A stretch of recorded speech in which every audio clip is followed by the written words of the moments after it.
So we're gonna go over how to improve your confidence, because the number one question I get and get asked is, my kid doesn't have a lot of confidence. How do I improve it for him or her? What do I do? Because I know that's the problem. Gets in a tight match and all of a sudden the confidence goes, the whole game goes. Whatever that is. Maybe he's pitching and has 2 hits against him and all of a sudden all the confidence goes and there it goes. He gets slammed around, he walks 5 people. So the first thing you have to do is they've got to work on their short memory. You walk 3 guys, you're done. Forget about it. They're not even on the base to you. You missed 3 kicks on the goal, you're done. You don't even remember you missed 3. One of my favorite interviews ever was with Derek Jeter. This last year, he was in a big game and he came into the bottom of the 9th, he had 2 guys on and he needed a single. The pitcher had struck him out 3 times before that. He got a single, won the game. Afterwards, they were interviewing him. And they said, you know, what were you thinking about? I mean, you struck out 3 times before that. He goes, I did? He said, I was thinking about one thing when I was up there, hitting the ball hard. That's all I was thinking about. I wasn't thinking about anything that happened past. I don't even remember what happened.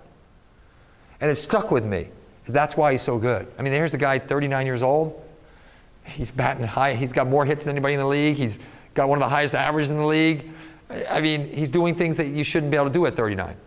The next thing is positive physiology. If you see your kid moping around, and get them to change their physiology.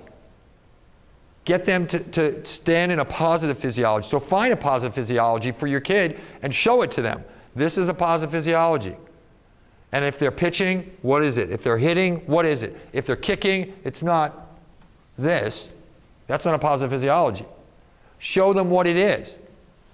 Change their self-talk. If they come over to you, Dad, I stink, I can't get a goal. Hey, done. You don't stink, you're great. You scored 3 goals yesterday, you scored 5 last week. Let's start focusing on the goals you scored. Change the self-talk immediately. And the last one, and this is one of the easiest things for the kids to do, is affirmations. And we're going to spend a minute on it, but you know, Ali probably had it the best. He says, I am the greatest. And that's an affirmation. And you know, before he ever fought a fight, no one knew who he was, and he told everybody he was the greatest. And now if you ask historians, who do you think the greatest heavyweight of all time was? He's up there. I don't know if he's it, but he's right up there, isn't he? But he already picked it. He knew it from day before he ever got in the ring, because that was his affirmation.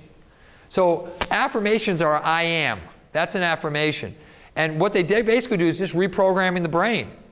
So your affirmation has to be positive. That's number one. Has to be written, and you have to repeat it regularly. The affirmations are usually written for areas that you either feel weak in or you want to set as a goal. One of the two. So if you feel weak in your serve in tennis, I am a great server. I hit every first serve in. I am. So you have to write it as if it already exists. And write it down, make a list of them, and read them every day. Anybody ever watch Soriano from the Yankees pitch? Do you know what he does? Do you ever see him take his hat off?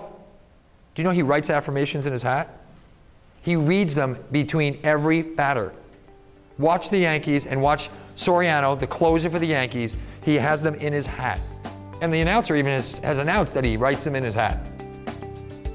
That's how powerful they are.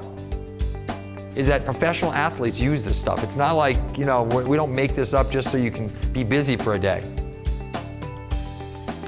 So I'm confident, I'm good.